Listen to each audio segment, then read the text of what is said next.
ইরানের পাল্টা হামলায় প্রকম্পিত ইসরায়েল, বিধ্বস্ত বহু স্থাপনা, নিহত 2 বাংকারে রাত কাটালেন নেতানিয়াহু। হামলা অব্যাহত রেখেছে তেল আবিবও। 4 দিনের লন্ডন সফর শেষে দেশে ফিরলেন প্রধান উপদেষ্টা। রোজার আগে নির্বাচন হলে কেটে যাবে শঙ্কা, বলছে বিএনপি। সংস্কার ও বিচারে অগ্রগতির শর্তকে স্বাগত এনসিপির। কাল থেকে অফিস আদালত খোলায় রাজধানীমুখী কর্মজীবীরা। ট্রেন ও লঞ্চে ভিড়, ফিরতি পথেও সড়কে গাড়ির চাপ। ছুটিতে আইন শৃঙ্খলা পরিস্থিতি নিয়ে স্বরাষ্ট্র উপদেষ্টার সন্তোষ। সময় সংবাদের সঙ্গে আছে আমি রোজা চৌধুরী। একের পর এক ছোড়া ক্ষেপণাস্ত্রে বিধ্বস্ত ইসরায়েলের প্রাণকেন্দ্রে বিভিন্ন স্থাপনা। এ পর্যন্ত 2 জন নিহতের তথ্য জানিয়েছে দেশটির গণমাধ্যম। আহত হয়েছেন অনেকে। শুক্রবার রাতে হামলার পরই প্রতিরক্ষা মন্ত্রীকে নিয়ে বাংকারে অবস্থান নেন বিনিয়ামিন নেতানিয়াহু। এ সময় টেলিভিশনে দেয়া ভাষণে ইরানের সর্বোচ্চ ধর্মীয় নেতা আয়াতুল্লাহ আলী খামেনি ইসরায়েলকে অন্ধকারে নিমজ্জিত করার হুমকি দেন।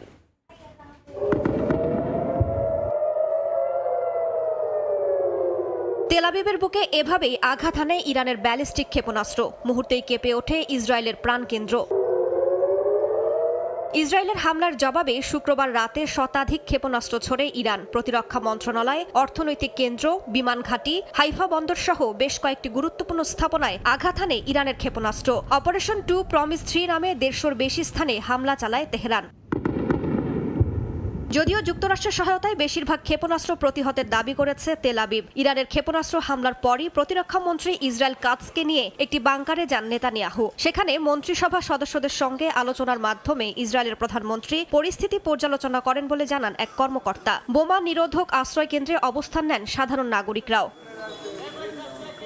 ভোরের আলো ফোটার সঙ্গে সঙ্গে স্পষ্ট হয় তেল আবিবের ক্ষয়ক্ষতি। আন্তর্জাতিক গণমাধ্যমে প্রকাশিত ভিডিওতে দেখা যায় ইরানের ক্ষেপণাস্ত্র হামলায় বিধ্বস্ত হয়েছে বেশ কিছু আবাসিক ভবন। বেশ কয়েকজন হতাহতের খবরও পাওয়া গেছে। ইসরায়েল যুদ্ধ শুরু করেছে জানিয়ে দেশটির প্রতি কোনো দয়া করা হবে না বলে হুঁশিয়ারি করেছেন ইরানের সর্বোচ্চ ধর্মীয় নেতা আয়াতুল্লাহ আলী খামেনি।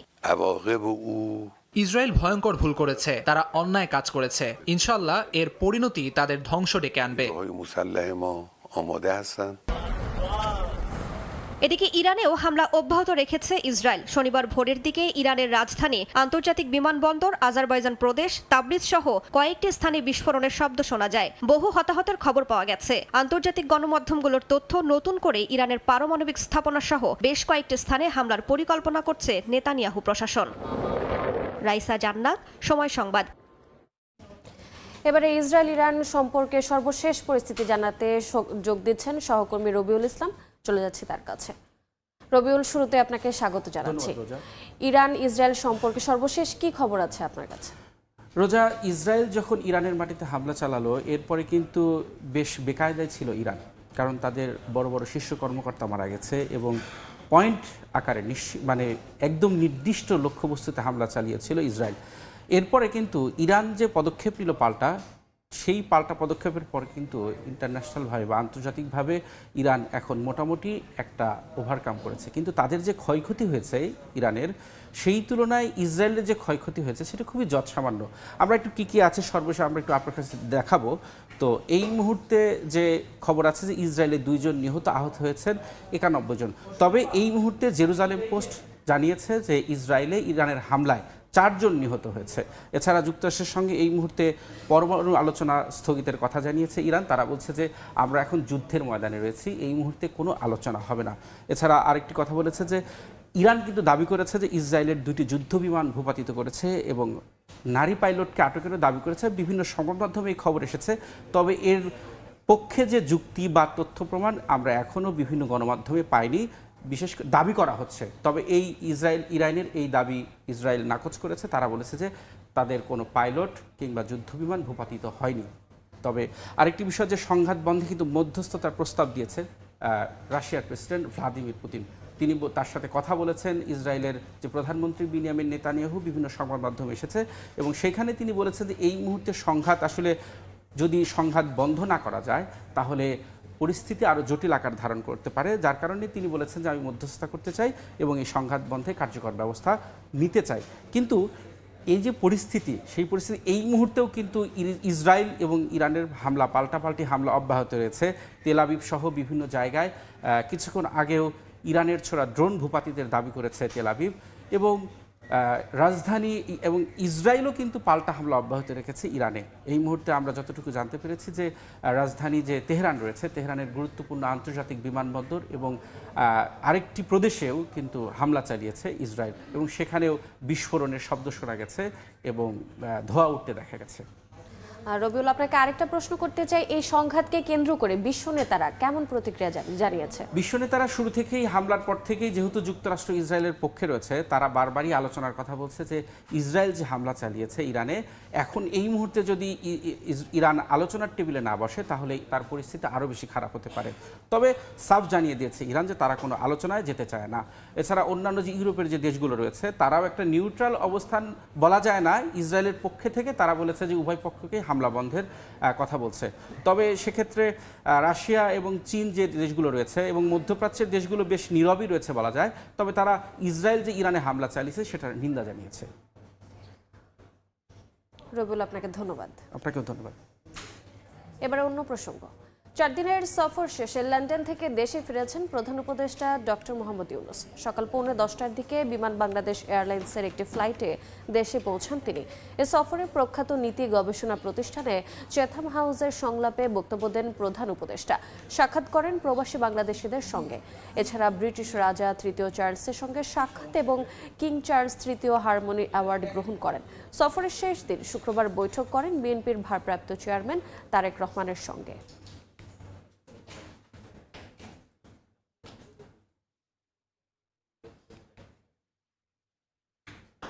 এদিকে ডক্টর ইউনূস তারেক রহমানের বৈঠকের পর আগামী ফেব্রুয়ারিতে জাতীয় নির্বাচনের সম্ভাবনাকে স্বাগত জানিয়েছে। সম্ভাবনা দেয়ায় সন্তুষ্ট বিএনপি। দলটির স্থায়ী কমিটির সদস্য হাফিজউদ্দিন আহমেদ বলেছেন, রোজার আগে নির্বাচন হলে কেটে যাবে সব শঙ্কা, আর ভোটের আগে সংস্কার ও বিচারের পর্যাপ্ত অগ্রগতির শর্তকে স্বাগত জানিয়েছেন এনসিপির জ্যেষ্ঠ যুগ্ম আহ্বায়ক আরিফুল ইসলাম আদিব। সাম্প্রতিক রাজনীতিতে নির্বাচন ঘিরে সরকারের সঙ্গে বিএনপির টানাপোড়েনের মধ্যে শুক্রবার লন্ডনে অনুষ্ঠিত হয় ডক্টর ইউনূস তারেক রহমান বৈঠক। 1.5 ঘণ্টাব্যাপী আলোচনা শেষে সন্তোষ প্রকাশ করে উভয় পক্ষই। যৌথ বিবৃতিতেও জানানো হয় ফলপ্রসূ হয়েছে আলোচনা।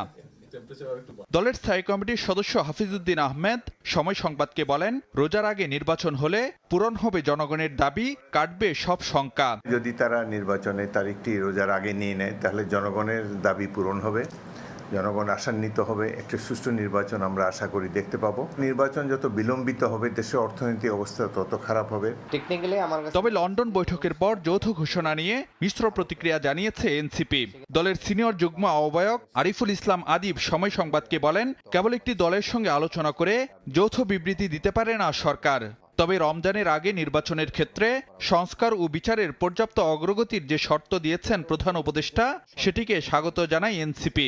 শুধুমাত্র একটি দল বা একক ব্যক্তির সাথে বসে একটা সিদ্ধান্ত নেওয়ার চেষ্টা করাটা, এটা রাজনৈতিক অঙ্গনে আমাদের কাছে মনে হচ্ছে যে অন্যান্য দলগুলোর প্রতি এক ধরনের অবজ্ঞা, অবমূল্যায়ন করা। সরকার কিন্তু এখানে 2টা শর্ত দিচ্ছেন, সেই বিষয়টাকে আমরা ইতিবাচকভাবে দেখি। তারা বলছেন যে সকল প্রস্তুতি সম্পন্ন হলে এক, দ্বিতীয়ত হচ্ছে বিচার এবং সংস্কার পর্যাপ্ত অগ্রগতি হলে। সংকট কাটাতে সব পক্ষকেই ছাড় দেওয়ার কথা বলছেন বিভিন্ন দলের নেতারা। ফারুক ভিয়া, রবিন, সময় সংবাদ, ঢাকা। সময় সংবাদে আরও থাকছে।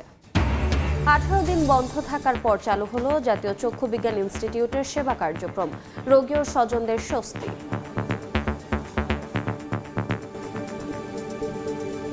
ঈদের দীর্ঘ ছুটি শেষে কাল থেকে খুলছে অফিস আদালত, তাই পরিবারের সঙ্গে আনন্দ সময় কাটিয়ে ইটকাঠের নগরীতে ফিরছেন কর্মজীবী মানুষ।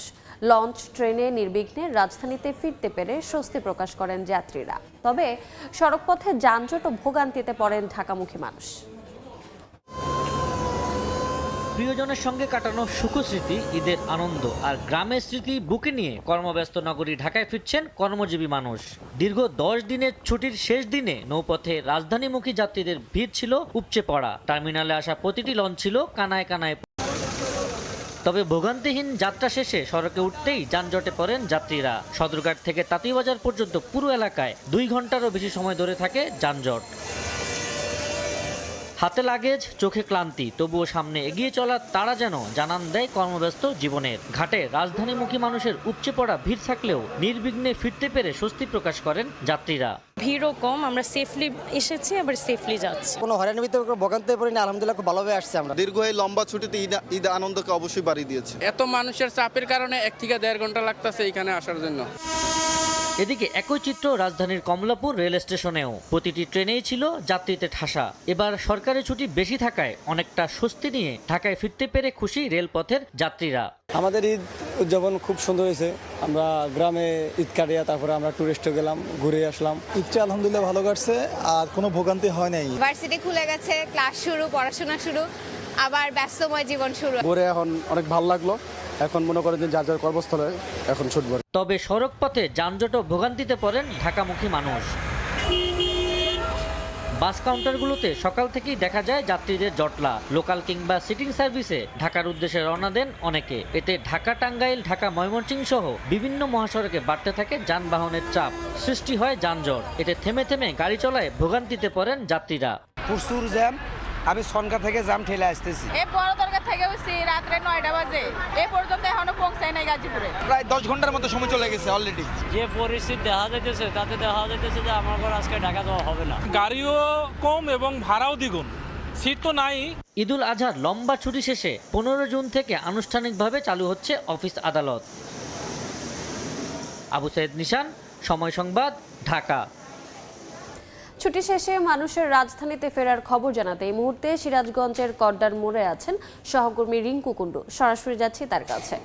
রিঙ্কু, ঈদ শেষে আবারও রাজধানীতে ফিরছে মানুষ এবং ঈদ শেষে কর্মফের মানুষের খবর যদি জানাতে আজকে আমরা যেটা দেখছি যে উত্তরবঙ্গের বিভিন্ন জেলা থেকে ছেড়ে আসা যানবাহনের সংখ্যা কিন্তু অনেকটাই বেশি। ভোর থেকে আমরা আছি যমুনা সেতু পশ্চিম সংযোগ মহাসড়কের কড্ডার এলাকায়। আমরা দেখেছি যে এই মহাসড়কটিতে ভোর থেকে কিন্তু থেমে থেমে যদি বলি যে যমুনা সেতুর পশ্চিম গোল চত্বর থেকে নলকা মোড় পর্যন্ত এই যে 10 কিলোমিটার, এই 10 কিলোমিটারের থেমে থেমে যানজট এবং দীর্ঘদিন আসলে যানবাহন চলাচল করছে। এক কথা বলা যায় যে অর্থাৎ এই পথে যারা রাজধানীতে ফিরছে তারা কিন্তু অনেকটা ভোগান্তি নিয়ে আজকে ফিরতে হচ্ছে। কারণ আমরা দেখেছি যে সেতু পার হতে, অর্থাৎ হাতিমুল মোড় থেকে সেতু পার হতে অনেকেরই আসলে 2 ঘন্টা 3 ঘন্টা আসলে লেগে যাচ্ছে।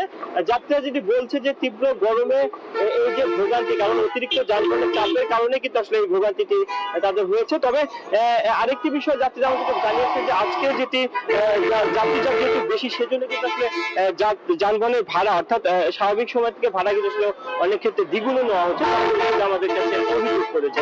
আমরা দেখছি যে বেলা যত বাড়ছে উত্তরবঙ্গের বিভিন্ন জেলা থেকে ছেড়ে আসা ঢাকাগামী লেনের এই যে চাপ সেটি কিন্তু আসলে বাড়ছে এবং সেই চাপটি যদি বলি যে হাটিকুমুর মোড় পর্যন্ত রয়েছে। কারণ এই যে যমুনা সেতু থেকে হাটিকুমুর এই যে 20 কিলোমিটার মহাসড়ক, এই মহাসড়কটি কিন্তু আসলে সব যানবাহনগুলো এই সড়ক হয়ে আসলে ঢাকার দিকে ছুটছে।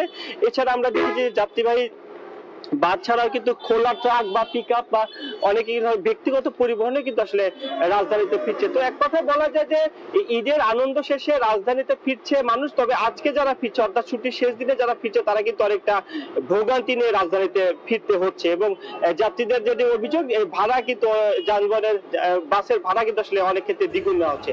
তো এই ছিল আমার কাছে উত্তরবঙ্গ মহাসড়ক থেকে ইচ্ছে সে কর্মফেরা মানুষের সবশেষ খবর। সরাসরি যুক্ত ছিলাম সিরাজগঞ্জে।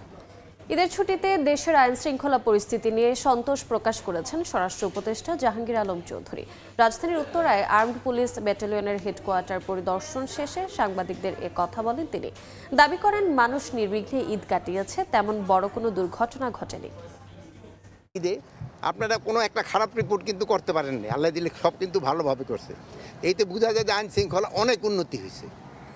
তবু আছে এটা তো একটা কোনো লিমিট নাই, এটা যতই উন্নতি হবে আরও উন্নতি হইতে থাকবে। ছোটোখাটো দু একটা ঘটনা যে ঘটে নাই তা না, দু একটা চুরি হয়েছে, দু একটা ছিনতাই হয়েছে, বাট বড় ধরনের কোনো সমস্যা হয় না। এপি ব্যাটালিয়নের রোল এবং অন্যান্য নর্মাল পুলিশের রোল কিন্তু এক না, তাদের অর্গানাইজেশন এবং তাদের হাতিয়ার অন্যান্য বাহিনী থেকে একটু ডিফারেন্ট। আবাসনের সেটা খুবই প্রকট, এই জন্য আমরা আবাসনটা যত তাড়াতাড়ি সম্ভব সমাধান করার চেষ্টা করছি। তীব্র গরমে পড়ছে সারা দেশ। চুয়াডাঙ্গায় টানা কয়েকদিনের ভ্যাপসা গরমে বিপর্যস্ত জনজীবন। বিস্তারিত জানাতে চুয়াডাঙ্গা থেকে সরাসরি যুক্ত হচ্ছেন সহকর্মী মাহফুজ মামুন। জ্যৈষ্ঠের শেষের দিক থেকে চুয়াডাঙ্গাতে ভ্যাপসা গরমে জনজীবন বিপর্যস্ত হয়ে পড়েছে।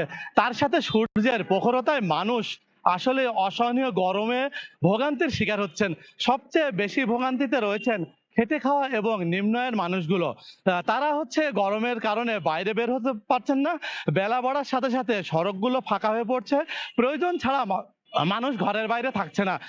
কয়েকদিন ধরে এই তাপমাত্রা চুয়াডাঙ্গাতে রেকর্ড করা হচ্ছে 35 থেকে 37 ডিগ্রির মধ্যে। তাপমাত্রা ওঠানামা করার কারণেই হচ্ছে বেশি গরম অনুভূত হচ্ছে। আজ দুপুর 12টায় চুয়াডাঙ্গায় সর্বোচ্চ তাপমাত্রা রেকর্ড করা হয়েছে 35 ডিগ্রি সেলসিয়াস এবং বাতাসের আর্দ্রতা ছিল 62%। বাতাসের আর্দ্রতা বেশি থাকার কারণেই ভ্যাপসা গরম অনুভূত হচ্ছে। মানুষ খুব সহজেই ঘামছে এবং সূর্যের যে তাপ, এই তাপের কারণে মানুষের শরীর জ্বলে যাচ্ছে। মানুষ এই গরম একেবারে সহনীয় পর্যায়ের বাইরে, মানুষ এই গরম সহ্য করতে পারছে না। আমি এই বেলা বাড়ার সাথে সাথে আমি দেখছি যে সড়কে মানুষের উপস্থিতি একেবারেই কম বললে ভুল হবে না। মানুষের চলাচল একেবারেই কম রয়েছে।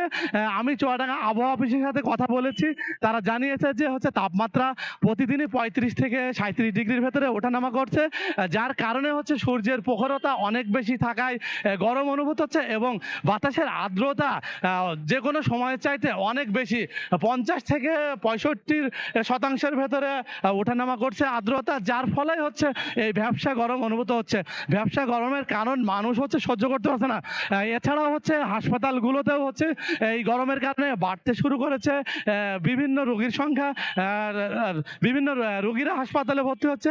ঠান্ডা, শ্বাসকষ্ট, নিউমোনিয়া, ডায়রিয়া সহ বিভিন্ন রোগে আক্রান্ত হচ্ছে মানুষ। আমি হচ্ছে সদর হাসপাতালের সিভিল হাসপাতালের আরমের সাথে কথা বলেছি।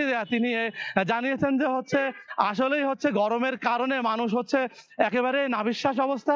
এই ছিল চুয়াডাঙ্গা থেকে গরমের সর্বশেষ। 18 দিন বন্ধ থাকার পর জাতীয় চক্ষু বিজ্ঞান ইনস্টিটিউট ও হাসপাতালে চালু হয়েছে সেবা কার্যক্রম। এই মুহূর্তে সেখানে আছেন সহকর্মী শাকির আহমেদ। সরাসরি যাচ্ছি তার কাছে। শাকির, 18 দিন পর দেশের একমাত্র সরকারি বিশেষজ্ঞ চক্ষু হাসপাতাল ও ইনস্টিটিউট, জাতীয় চক্ষু বিজ্ঞান ইনস্টিটিউট ও হাসপাতাল কিন্তু চালু হয়েছে আজ সকাল থেকে, অর্থাৎ শনিবার সকাল থেকে হাসপাতালটি চালু হওয়ার পর আমরা দেখতে পেয়েছি যে অন্যান্য দিনের তুলনায় রোগীদের চাপ রয়েছে। অর্থাৎ দীর্ঘ 18 দিন যারা চিকিৎসা করাতে পারেননি তারা কিন্তু আজ সকালে এই হাসপাতালটি চালু হওয়ার যে সংবাদ সেটি পাওয়ার সঙ্গে সঙ্গে তারা এসেছেন। এবং আমরা হাসপাতালের পরিচালকের সঙ্গে কথা বলেছি, জানে আলম, তিনি আমাদেরকে জানিয়েছেন যে এই হাসপাতালের যে যত ধরনের সেবা রয়েছে সব ধরনের সেবাই আসলে অন্যান্য সময়ের মতোই স্বাভাবিকভাবে চলছে। তবে হাসপাতালের বাইরে আইন শৃঙ্খলা বাহিনীর সদস্যদের, বিশেষত যদি বলতে যাই পুলিশ বাহিনী সহ র্যাব সদস্যদের বিপুল উপস্থিতি লক্ষ্য করা গেছে এবং আইন শৃঙ্খলা বাহিনীর সদস্যরা যারা মোতায়েন রয়েছেন তাদের পাশাপাশি এখানে দায়িত্বরত যে পুলিশ সদস্যরা তারা বলছেন যে এখানে নিরাপত্তা ঝুঁকি রয়েছে। অর্থাৎ হাসপাতালের আশেপাশের এলাকায় আইন শৃঙ্খলা পরিস্থিতির অবনতির যে তথ্য তাদের কাছে রয়েছে সেটি যেন কোনোভাবেই ঘটতে না পারে, সেজন্য বিপুল সংখ্যক আইন শৃঙ্খলা বাহিনীর সদস্যের উপস্থিতি রয়েছে। এবং আমরা দেখতে পেয়েছি হাসপাতালের গেট যেটি রয়েছে প্রধান ফটকে কিন্তু রোগীদের ব্যবস্থাপত্র সহ আনুষঙ্গিক যে প্রমাণাদি সেগুলো আসলে যাচাই বাছাই করেই কেবল প্রকৃত রোগীদের হাসপাতালে ঢুকতে দেওয়া হচ্ছে। এবং এই হাসপাতালটি দেশের একমাত্র বিশেষায়িত সরকারি চক্ষু হাসপাতাল হওয়ার কারণে সারা দেশ থেকে রোগীরা আসেন এবং চক্ষু সংক্রান্ত যে জটিল চিকিৎসাগুলো সেই জটিল চিকিৎসাগুলো কিন্তু এই হাসপাতালে হয়।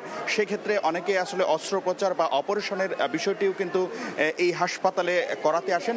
তো 18 দিন ধরে কিন্তু আমরা দেখতে পেয়েছি যে এই অস্ত্রোপচারের বিষয় যেটি, সেই অস্ত্রোপচারের বিষয়টিও বন্ধ রয়েছে এবং এই অস্ত্রোপচার বন্ধ থাকার কারণে যারা পরীক্ষা নিরীক্ষা করিয়ে আসলে অস্ত্রোপচারের জন্য অপেক্ষা করছিলেন তাদেরও কিন্তু দ্বিতীয়বার এই পরীক্ষা নিরীক্ষাগুলো করাতে হচ্ছে।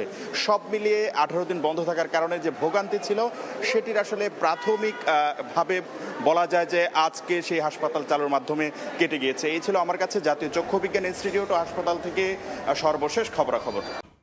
দেখছেন সময় সংবাদ। বরিশালে একদিনে আরও 97 জন ডেঙ্গু আক্রান্ত হয়েছেন। বিভাগের বিভিন্ন হাসপাতালে চিকিৎসাধীন রয়েছেন 3 শতাধিক। বিস্তারিত জানাতে বরিশাল শের-ই-বাংলা মেডিকেল কলেজ হাসপাতাল থেকে যুক্ত হচ্ছেন সহকর্মী অপূর্ব অপু। আবারও বরিশাল বিভাগ জুড়ে ডেঙ্গুর ভয়াবহ প্রকোপ আকার ধারণ করেছে। গত 24 ঘন্টায় নতুন করে 97 জন ডেঙ্গুতে আক্রান্ত হয়েছে। এই মুহূর্তে বরিশাল বিভাগের বিভিন্ন হাসপাতালে 338 জন রোগী ডেঙ্গুতে আক্রান্ত হয়ে চিকিৎসাধীন রয়েছে বিভিন্ন বরিশাল বিভাগের হাসপাতালে। বিশেষ করে বরিশালে বিভাগের মধ্যে বরগুনাতে সবথেকে ভয়াবহ আকার ধারণ করেছে এই রোগীর সংখ্যা। গত 24 ঘন্টায় বরগুনায় 74 জন নতুন করে ডেঙ্গুতে আক্রান্ত হয়েছে। এর বাইরে বরিশালে 21 এবং পটুয়াখালীতে 2, অর্থাৎ 97 জন বরিশাল বিভাগে গত 24 ঘন্টা নতুন করে আক্রান্ত হয়েছে। এর আগে গত পরশুদিনকে জানেন যে বরিশালে 3 জন ডেঙ্গুতে আক্রান্ত হয়ে মারা গেছেন এবং বছরের এই 6 মাসে এখন পর্যন্ত 7 জন রোগী মারা গেছেন ডেঙ্গুতে আক্রান্ত হয়ে বরিশাল বিভাগে।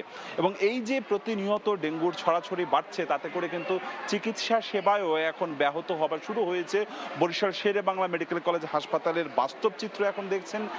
এই হাসপাতালের আমি এই মুহূর্তে আছি মেডিসিন ভবনে রয়েছি হাসপাতালের। এখানে আসলে ডেঙ্গু রোগীকে বা অন্য সাধারণ রোগীকে এটি আসলে বোঝার উপায় নেই। এখানে ছড়ানো ছিটানো অবস্থায় রয়েছে ডেঙ্গু রোগী এবং অন্য সাধারণ রোগী সব একত্রিত অবস্থা রয়েছে এবং হাসপাতালের মেঝেতেও শয্যা না পেয়ে মেঝেতেও এই হাসপাতালে চিকিৎসা নিচ্ছে এবং অপরিষ্কার অপরিচ্ছন্নতার অভিযোগও কিন্তু রয়েছে হাসপাতালে। বরিশাল থেকে আমার কাছে সবশেষ ডেঙ্গু পরিস্থিতির এতটুকু খবর ছিল। সরাসরি যুক্ত ছিলাম বরিশালে। সীমান্তে ঠেকানো যাচ্ছে না পুশ ইন। আজও ঠাকুরগাঁও ও পঞ্চগড় সীমান্ত দিয়ে ভারতীয় নাগরিক সহ 39 জনকে পুশ ইন করেছে বিএসএফ। তবে লালমনিরহাট সীমান্ত দিয়ে 12 জনকে জোর করে পাঠানোর চেষ্টা রুখে দিয়েছে বিজিবি ও গ্রামবাসী। সকালে লালমনিরহাটের 3 সীমান্ত দিয়ে বাংলাদেশ ভূখণ্ডে 12 জনকে জোর করে পাঠানোর চেষ্টা করে বিএসএফ। বিষয়টি টের পেয়ে বাধা দেয় বিজিবি ও গ্রামবাসী। এ নিয়ে সীমান্তে উত্তেজনা বিরাজ করছে। এ ঘটনায় বিএসএফকে পতাকা বৈঠকের আহ্বান জানিয়েছে বিজিবি। অন্যদিকে ঠাকুরগাঁওয়ের হরিপুর চাপসার দিকে 23 জন এবং পঞ্চগড়ের পৃথক সীমান্ত দিয়ে 4 ভারতীয় নাগরিক সহ 16 জনকে পুশিন করে বিএসএফ।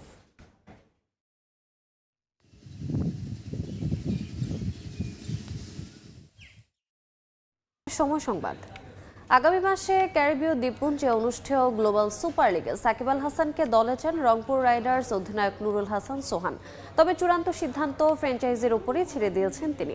শ্রীলঙ্কা সফরের কারণে এবার জিএসএল এ শিরোপা ধরে রাখার মিশনে ন্যাশনাল টিমের ক্রিকেটারদের পাবে না রংপুর। তাদের ছাড়াই পরিকল্পনা সাজাচ্ছেন সোহান।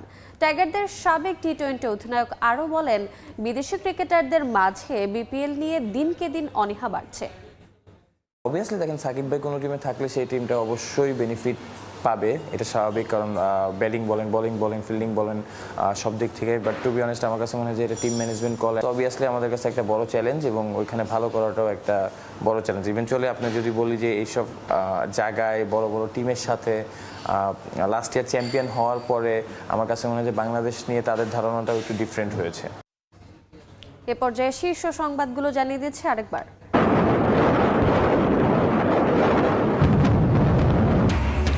ইরানের পাল্টা হামলায় প্রকম্পিত ইসরায়েল, বিধ্বস্ত বহু স্থাপনা, নিহত 2 বাংকারে রাত কাটালেন নেতানিয়াহু। হামলা অব্যাহত রেখেছে তেল আবিবও। 4 দিনের লন্ডন সফর শেষে দেশে ফিরলেন প্রধান উপদেষ্টা। রোজার আগে নির্বাচন হলে কেটে যাবে শঙ্কা, বলছে বিএনপি। সংস্কার ও বিচারে অগ্রগতির শর্তকে স্বাগত এনসিপির। ফিরতি যাত্রায়ও সড়কপথে ভোগান্তি, যমুনা সেতু এলাকায় দীর্ঘ যানজট, ট্রেন ও লঞ্চেও ভিড়। ঈদের ছুটিতে আইন শৃঙ্খলা পরিস্থিতি নিয়ে স্বরাষ্ট্র উপদেষ্টার সন্তোষ।